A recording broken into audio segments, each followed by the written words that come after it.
9 दिसंबर 2023 प्रातः मुरली ओम शांति। बाप दादा मधुबन।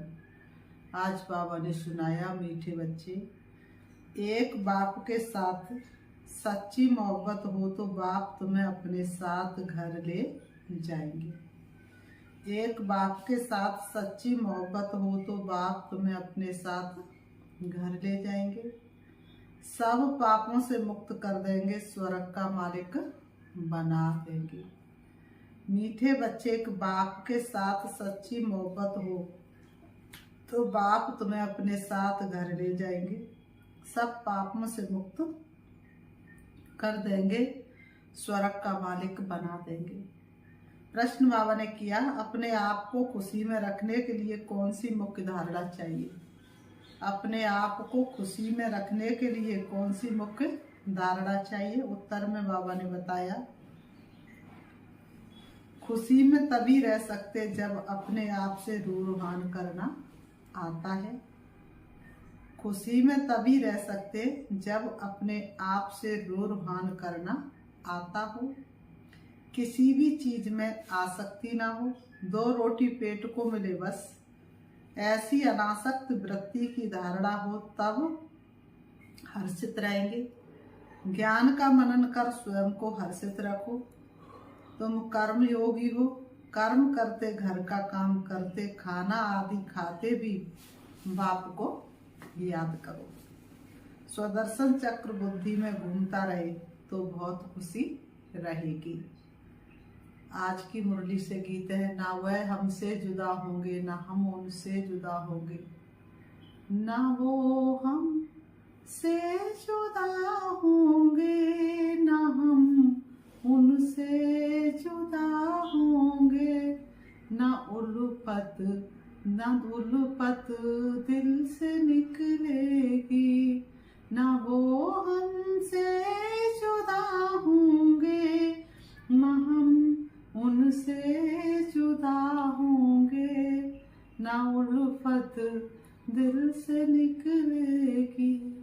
उन्हीं के थे, उन्हीं के हैं, उन्हीं पर मर मिटेंगे हम, बहुत पछताएगा जालम जमाने भर की राहों में, जमाने भर की राहों में। उन्हीं के थे, उन्हीं के हैं, उन्हीं पर मर मिटेंगे हम, ना वो हमसे जुदा होंगे ना हम उनसे जुदा होंगे, ना उल्फत दिल से निकलेगी। ओम शांति। मीठे मीठे बच्चों ने गीत सुना। ये है बच्चों की व आत्माओं की अपने परम पिता परमात्मा के साथ रूहानी मोहब्बत। यह रूहानी मोहब्बत सिर्फ तुम ब्राह्मण बच्चों की ही होती है। तुम अपने को आत्मा निश्चय करते हो, परंतु जब कहते कि आत्मा सो परमात्मा, तो आत्मा किसके साथ मोहब्बत रखे? मोहब्बत होती है बच्चों की बाप के साथ। बाप की मोहब्बत नहीं होती है। अभी तुम समझते हो हम आत्मा अपने परम पिता परमात्मा के साथ मोहब्बत जोड़ रही है। ये मोहब्बत ही तुमको साथ ले जाती है। तुम रूहानी मोहब्बत बाप के साथ रखते हो तो तकलीफ भी सहन करनी पड़ती है।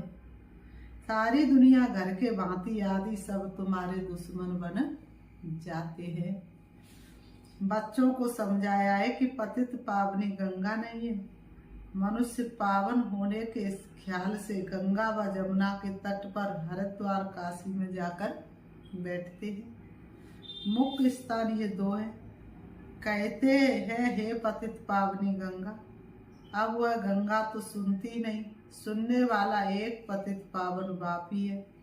अभी तुम उस बाप के सन्मुख बैठे हो। बाप बतला रहे हैं तुम पावन कैसे बनोगे। पानी की गंगा थोड़ी ही कहती है मामे कम याद करने से तुम्हारे विक्रम विनाश होंगे। बाप कहते हैं मैं प्रतिज्ञा करता हूँ अगर तुम मुझ बाप को याद करेंगे तो तुम्हारे विकर्म विनाश होंगे। गारंटी देते गंगा तो गारंटी दे ना सके। जैसे मनुष्य रावण को वर्ष वर्ष जलाते आए हैं परंतु रावण मरता ही नहीं, वैसे गंगा में स्नान भी जन्म जन्मांतर करते आए परंतु पति से पावन कोई बनते ही नहीं, फिर स्नान करने जाते रहते हैं। एक बार पावन बने तो फिर क्यों जाते हैं स्नान करने। एक बार गंगा स्नान कर आए पावन बन गए फिर क्यों जाते हैं। बाबा ने कहा कितने मेले लगते उनको कोई आत्मा परमात्मा का संगम नहीं कहेंगे। भक्ति मार्ग में भीड़ लगती है मेले पर, अभी तुम बाप के साथ बुद्धि लगाते हो। तुम जानते हम आत्मा आशिक बनी है, आत्मा ही भगवान को याद करती है शरीर द्वारा। बाप कहते हैं मैं भी इस शरीर द्वारा तुमको पढ़ा रहा हूँ, इसलिए हमेशा बाबा को याद करते रहो। बाबा कहने से स्वर्ग जरूर याद आएगा और अपना मुक्ति धाम घर भी याद आएगा। मुक्ति को निर्वाण धाम भी, बाबा ने कहा मुक्ति को निर्वाण धाम भी कहते हैं। बाबा ने कहा यह है साकारी दुनिया, जब तक आत्मा यहाँ न आए तो साकारी दुनिया कैसे बढ़े। आत्मा निराकारी दुनिया से आती है, मनुष्य सृष्टि बढ़ती जाती है, कोई समझते नेचुरल बढ़ती रहती है। तुम जानते हो आत्मा यहाँ आती है वृद्धि को पाती रहती है। बाबा कहते बच्चों को मालूम हुआ है कि स्वीट होम शांति धाम है, शांति को बहुत लोग पसंद करते हैं। तुम जानते हो शांति धाम तो हमारा स्वीट गॉड फादरली होम है। भारतवासी विलायत से लौटते तो कहते हम अपने स्वीट होम भारत में जाते हैं, जहाँ जन्म लेते हुए देश प्यारा लगता है ना, तो कहते हम अपने स्वीट होम भारत में जाते हैं। कहते हमको स्वीट होम भारत में ले चलो। अच्छा समझो मर जाते आत्मा तो चली गई, फिर शरीर को यहाँ ले आकर खत्म करते हैं, समझते भारत की मिट्टी भारत में ही जाए। नेहरू ने शरीर छोड़ा तो उनकी राख देखो कहाँ कहाँ ले गए। खेतों में गिराई, समझते खेती अच्छी होगी, परंतु हर चीज को वह कितना भी मान दे पुरानी तो जरूर होनी है। कितनी तकलीफ सहन कर रहे हैं, बाप का पता नहीं है, तुम बाप को जानकर बाप से वर्षा ले रहे हो। तो दिल होती है मित्र संबंधियों आदि को भी स्वर्गवासी बनाए। किसको तुम कहो स्वर्गवासी बनो तो कहेंगे तुम मारने चाहते हो क्या। किसी को तुम कहो कि तुम स्वर्गवासी बनो तो कहेंगे तुम तो हमें मारना चाहते, क्योंकि वह समझते हैं कि मरने के बाद ही स्वर्ग मिलता है और स्वर्ग ऊपर में, लेकिन ऐसे तो कुछ है नहीं। तुम बच्चे जानते हो श्रीमत पर हम श्रेष्ठ स्वर्गवासी बन रहे हैं। देही अभिमानी बनने में बड़ी मेहनत लगती है, घड़ी घड़ी देह अभिमान में आकर बाप को भूल जाते हो। अभी तुम सन्मुख बैठे हो, जानते हो हम अपने परम पिता परमात्मा के पास आए हैं। बाबा कहते हैं आगे कभी मिले थे तो झट कहते हम बाबा 5000 वर्ष पहले, ये तुम्हारा गुप्त अक्षर है और कोई कॉपी कर ना सके। बल श्री कृष्ण का वेश धारण कर लेते हैं, कहते हम आए हैं स्वर्ग की स्थापना करने, परंतु ये बात किस 5000 वर्ष पहले भी स्वर्ग स्थापन किया था ये कोई कह ना सके। वेश तो धारण बहुत कर लेते हैं, अपने को भगवान भी बहुत कहते हैं। बाबा ने कहा परंतु ये बात कि 5000 वर्ष पहले भी स्वर्ग स्थापन किया था ये कह ना सके। तुम ही कहते बाबा 5000 वर्ष पहले हम आपसे वर्षा लेने आए थे, आपने राजयोग सिखाया था। ये आत्मा कहती है इस शरीर द्वारा अपने को आत्मा निश्चय कर और बाप को याद करना है, इसमें सर्वव्यापी की तो बात ही नहीं। ये भी नहीं समझते कि ब्रह्मा जरूर साकार में होना चाहिए, जिस द्वारा परम पिता परमात्मा सृष्टि रचते हैं। पतित पावन बाप आकर सो देवी देवता पावन बनाते हैं। बाप ही स्वर्ग का रचयिता है, तो जरूर स्वर्ग में मनुष्य चाहिए। बाबा आकर तुम्हें स्वर्ग का द्वार बताते हैं। तुम कोशिश करते हो हम नरकवासी को स्वर्गवासी बनाएं। कोई बड़े आदमी को सीधा कहो तुम पतित नरकवासी हो तो कितना बिगड़ पड़ेंगे। अभी तुम जानते हम नरक से निकल स्वर्ग में जा रहे हैं। अभी हम संगम युग वासी है। हम आत्मा अब जा रही हैं इस शरीर को छोड़ बाबा के साथ बाबा के घर। यह है तुम्हारी रूहानी यात्रा। बाबा की याद में रहना है। बस कोई प्रश्न आए, कोई उलझन आए, बाप की याद में समा जाओ। सारे प्रश्न, सारी उलझन समाप्त हो जाएंगी। तो समझते हो ये शरीर जहाँ तक रहेगा वहाँ तक यात्रा चालू है। जब तक जीना है ज्ञान अमृत पीना है। कर्म भी तो करना है। भल खाओ पियो खाना पकाओ, जितना समय मिले बाप को जरूर याद करना है। दफ्तर में बैठते हो देखो फुर्सत है तो बाबा की याद में बैठ जाओ। बाबा कहते दफ्तर में बैठो, देखते हो फुर्सत है, टाइम बचा हुआ है तो बाबा की याद में बैठ जाओ। समय सफल करो, क्योंकि कौन सी घड़ी अंतिम घड़ी हो जाए कोई भरोसा नहीं है। तो बाबा की याद में बैठ जाओ, बहुत कमाई है। बाबा कहते ट्रेन में सफर करते हो उस समय तो कोई काम नहीं रहता है, बैठे हुए बाबा को याद करते रहो। अभी हम बाबा के पास जाते हैं। बाबा परम धाम से हमको लेने के लिए आए हैं। अच्छा, शाम को घर का खाना आदि पकाते तो भी एक दो को याद दिलाओ। आओ हम अपने बाप की याद में बैठे। पॉइंट भी एक दो को सुनाओ। हम सुदर्शन चक्रधारी हैं और उनका पॉइंट्स भी एक दूसरे को सुनाओ कि हम सुदर्शन चक्रधारी हैं। बाबा कहते तुम लाइट हाउस भी हो, रास्ता बतलाने वाले हो। लाइट हाउस क्या करता है? रास्ता बताता है ना, दिखाता है ना, इधर आ जाओ इधर चलो। तो मैंने कहा तुम, बाबा कहते तुम लाइट हाउस भी हो, रास्ता बतलाते हो। उठते बैठते चलते फिरते तुम कौन हो? बाबा कहते तुम लाइट हाउस हो। उठते वो तो एक ही स्थान पर लाइट हाउस होता है, लेकिन तुम तो उठते बैठते चलते फिरते लाइट हाउस हो। एक आंख में मुक्ति, एक आंख में जीवन मुक्ति। बाबा ने कहा स्वर्ग यहाँ था अभी नहीं है, अब तो नरक है। बाबा फिर से स्वर्ग स्थापन कर रहे हैं। बाप कहते हम तुमको बहुत बुलबुल बनाते हैं, फिर तुम जाकर महारानी पटरानी बनेंगे। बाबा कहते इतना अच्छा बनाते हैं, तुम जाकर के क्या बनेंगे? महारानी पटरानी। खद्दर की रानी नहीं बनना, तुम्हें 16 कला संपन्न बनना है, ना कि 14 कला। श्री कृष्ण 16 कला था। तुम बच्चियां कितने व्रत नियम आदि रखती थी, 7 रोज निर्जल रहती थी, कितनी मेहनत करती थी, किस लिए? भगवान से मिलने के लिए। परंतु श्री कृष्णपुरी में जा ना सके। अभी तुम कृष्णपुरी स्वर्ग में प्रैक्टिकल में जाने के लिए पुरुषार्थ कर रहे हो।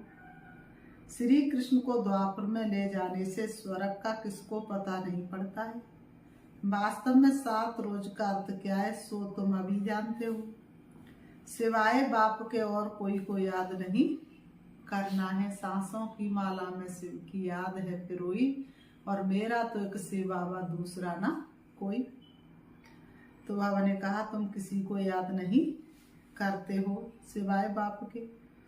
बाकी निर्जल आदि की कोई बात नहीं। बाबा को याद करने से तुम बाबा के पास चले जाएंगे।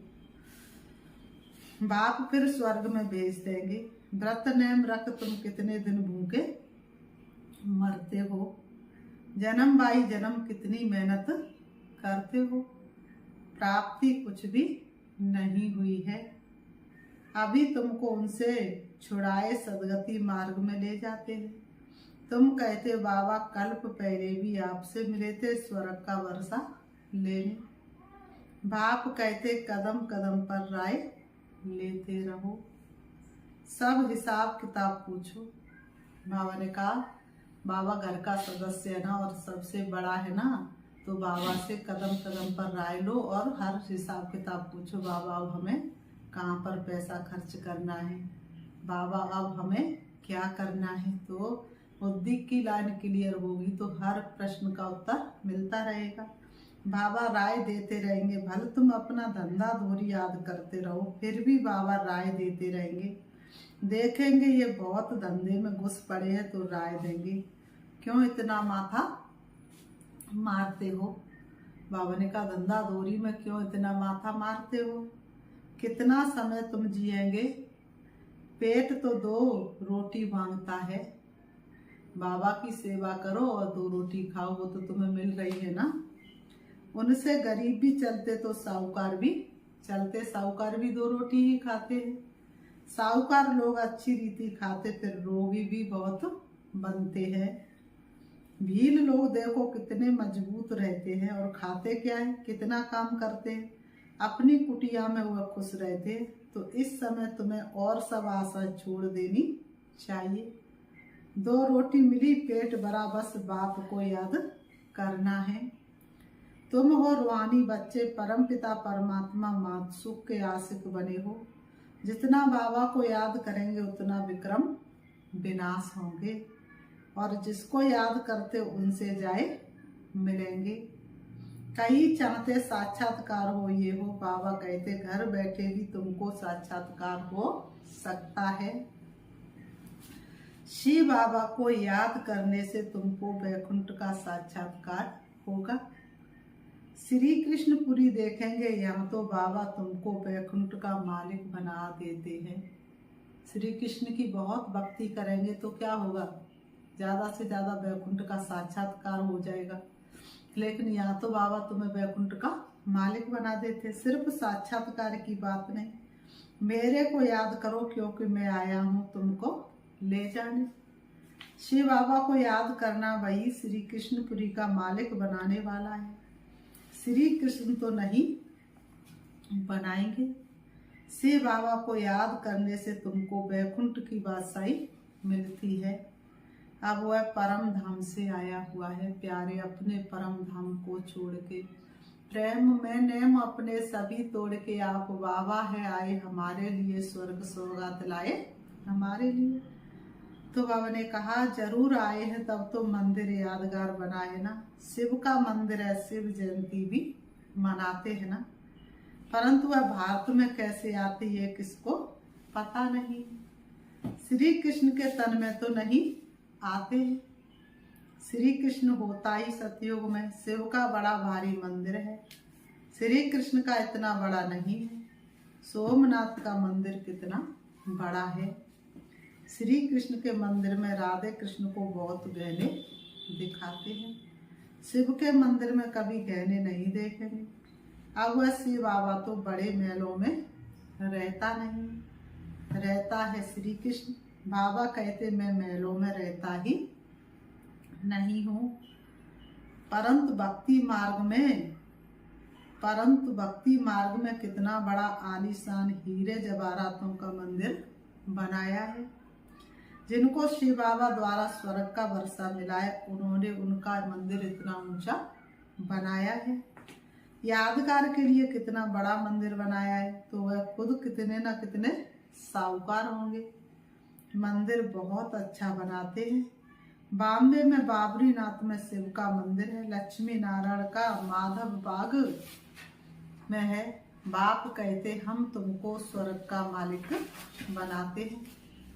तो भक्ति मार्ग में तुम कितना भारी मंदिर बनाते हो, और अभी देखो कैसे झोपड़ी में बैठा हूँ। बाबा कहते मैं देखो कैसे झोपड़ी में बैठा हूँ। तुम्हारा भी नाम वाला होना है, तुम जानते हो हमारा फिर मंदिर बनेगा। हमारे बाप शिव के भी बहुत मंदिर है, कमाल है। जिन्होंने सोमनाथ का मंदिर बनाया था वो कितने धनवान होंगे, अभी तो कितना गुप्त हूँ। कोई को पता नहीं तुम जान गए हो, फिर कैसे शिव बाबा का मंदिर बनाना पड़ेगा।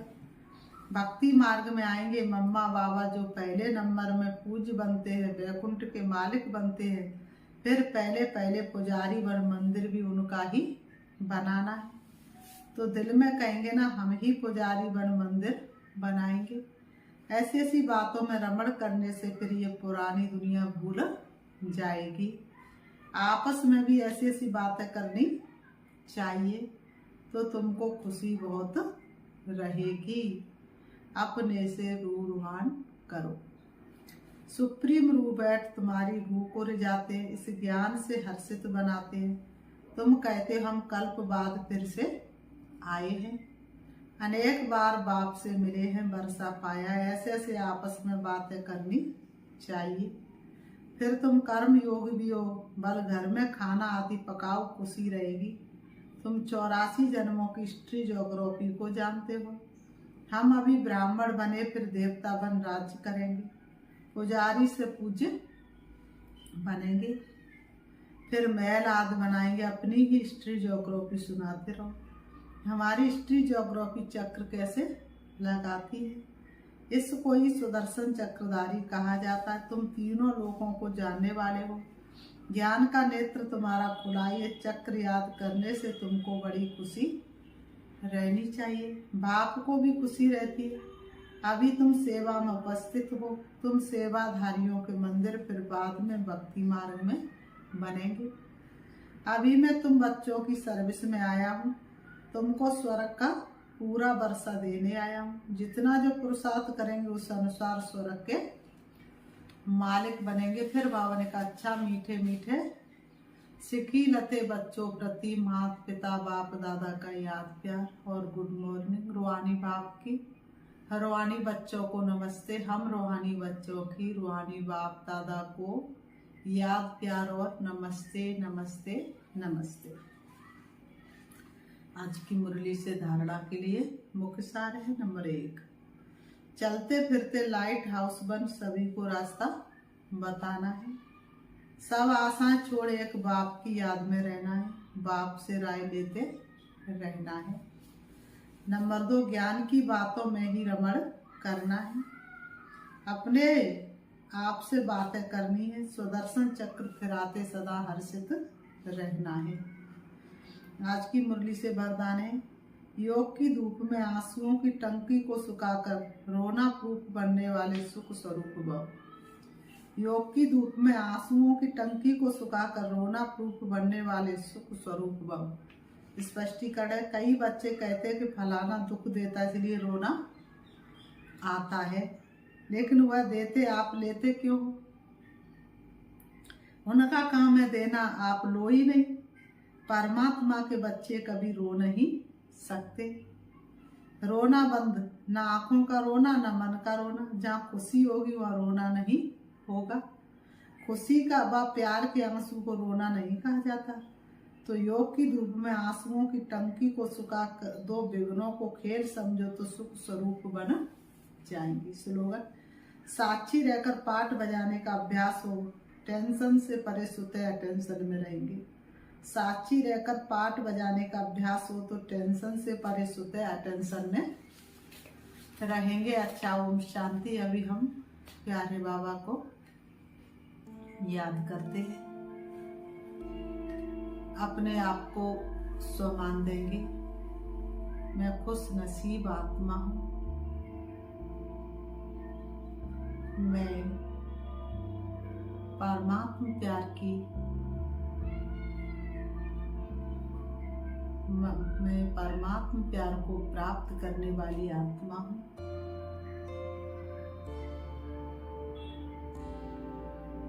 मेरा ये जन्म अमूल्य है। स्वयं भगवान भाग विधाता वरदाता का वरदानी हाथ मेरे सिर पर है। बाबा का किरणों रूपी हाथ मेरे हाथ में है। वास्तव में भगवान मेरा साथी है।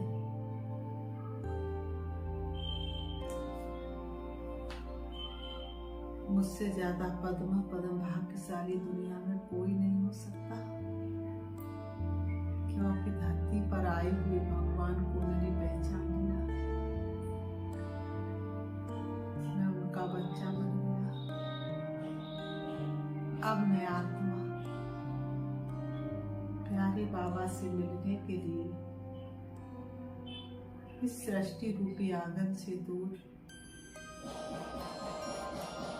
चली जा रही हूँ। मेरे मन के अंदर बहुत खुशी और उमंग है। मैं किससे मिलने जा रही हूँ? कौन मुझे मेरा मीठा बच्चा कहकर के बुला रहा है? कौन मेरा आह्वान कर रहा है?